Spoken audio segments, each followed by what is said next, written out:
Welcome, everyone. I'm about to tell you the single most absurd true story in military history, and I promise every word of it is real. In 1932, the Australian government deployed the Royal Australian Artillery, armed with Lewis machine guns, to wage war against a foe that had no army, no weapons, and no geopolitical ambitions whatsoever. That foe was the emu, a giant, flightless bird that stands nearly 2 meters tall. Spoiler alert, the birds won. This is the Great Emu War.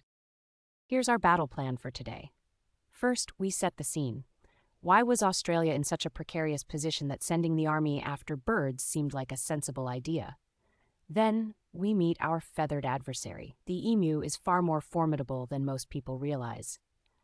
After that, the main event, the military campaign in all its chaotic, bullet-spraying glory. And finally, we ask the uncomfortable question that historians have been debating, sometimes with a straight face, ever since. Who actually walked away victorious? Picture it, Western Australia, 1932. The world is still reeling from the Great Depression. Wheat prices have collapsed to catastrophic lows. And on top of that economic disaster, a brutal, unrelenting drought has gripped the land. Thousands of ex-soldiers, actual veterans of the First World War, had been given marginal farmland under the government's soldier settlement scheme. They were barely scraping by as it was. And then, the emus arrived, looking for food and water. What happened next was, depending on your perspective, either a tragedy or the greatest comedy Australia has ever produced. The soldier settlement scheme was born from a noble impulse. Give the heroes of the Great War a fresh start with their own land. Over 5,000 veterans took plots in Western Australia's wheat belt. But the land was unforgiving. Thin soils, scarce water, and razor-thin margins on the best of days. When the Great Depression hit, wheat prices collapsed, and these farmers were suddenly looking over the edge of a financial cliff.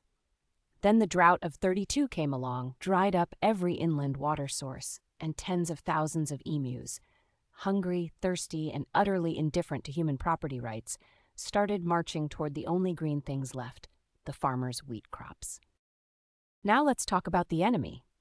And I want you to take this seriously because the Australian Army certainly had to. The emu is the second largest bird on the planet. Only the ostrich beats it, and ostriches weren't the ones invading wheat farms. Standing up to 1.9 meters tall, an emu can look a grown man straight in the eye. It can run at 50 kilometers per hour. That's faster than Usain Bolt, and it can keep that pace for miles. Its legs are among the most powerful limbs in the entire animal kingdom, strong enough to tear through metal fencing. And it has virtually no natural predators left in Australia. This is not a big chicken. This is a biological tank wearing a feather coat, and it was heading straight for the wheat belt.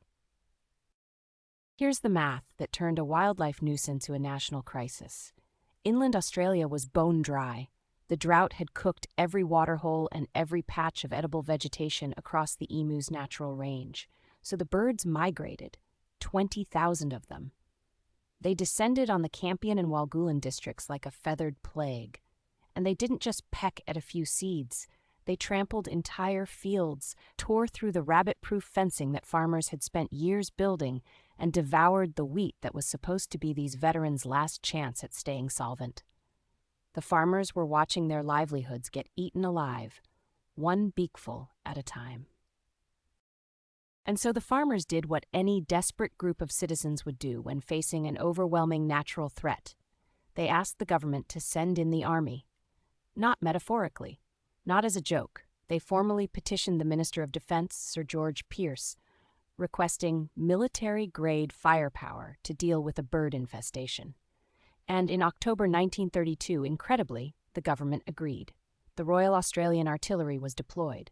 The media, sensing the sheer absurdity of the situation, immediately christened it the Emu War. The name stuck before a single shot had been fired. Let's meet our protagonist, or antagonist, depending on your sympathies. Major GPW Meredith of the 7th Heavy Battery was given command of what must be the strangest mission in Australian military history. His entire force consisted of 2 soldiers, a truck, and 2 Lewis guns with 10,000 rounds of ammunition. Now, the Lewis gun was a serious piece of hardware. It had mowed down soldiers in the trenches of World War I at 500 rounds per minute. Against large, flightless birds that couldn't shoot back? It seemed like overkill. Major Meredith was confident. The newspapers, however, sensed the comedy immediately. Meredith and his merry men, they called them. The stage was set for one of history's most lopsided and humiliating military engagements. November 2nd, 1932. The day the war began in earnest, Meredith's unit spotted a flock of about 50 emus near Campion. They set up the Lewis guns, took aim at the massed birds, and opened fire. And this is where the plan immediately fell apart. Emus, it turns out, do not stand still and wait to be shot. They scattered, and not in the panicked, random way you might expect. They zigzagged, they broke into small groups, they ran at 50 kilometers per hour in unpredictable directions. After the smoke cleared, the confirmed kill count was somewhere around 12 birds. 12. With machine guns. Major Meredith's first report home was, shall we say, notably less confident than his pre-deployment briefing. Let's put this in cold, hard numbers, because the statistics are genuinely staggering, and not in a good way. Over the course of 2 campaigns, the Royal Australian Artillery expended 986 rounds of .303 ammunition. Their estimated confirmed emu kills? Roughly 300. And that's the generous estimate. Do the math.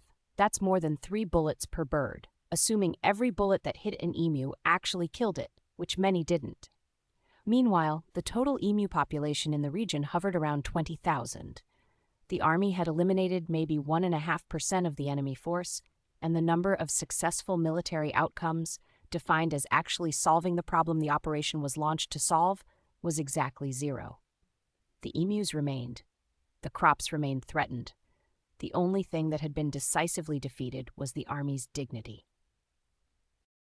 Major Meredith, to his immense credit, developed a genuine and almost affectionate respect for his adversary. He famously observed, and I am quoting him exactly, that if we had a military division with the bullet-carrying capacity of these birds, it would face any army in the world. Think about that sentence. A decorated artillery officer, a veteran who knew what real combat looked like, was publicly praising the toughness of large flightless birds. He had personally witnessed emus absorb multiple .303 rounds and keep running. He had watched them outmaneuver trained soldiers, and he was honest enough and, frankly, sporting enough to admit that he was impressed. This quote has echoed through history, and it tells you everything about how this war actually went. Here's the part that truly elevates this story from farce to legend. The emus learned. By the time Meredith's unit redeployed for their second campaign in mid-November, the birds had cracked the code. They had figured out exactly how far the Lewis guns could shoot, about 800 meters, and they simply stayed beyond that range. Close enough to be seen, close enough to be frustrating, but just far enough to be completely safe.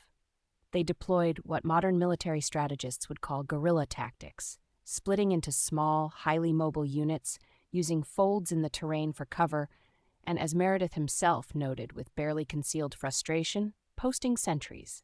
Sentries.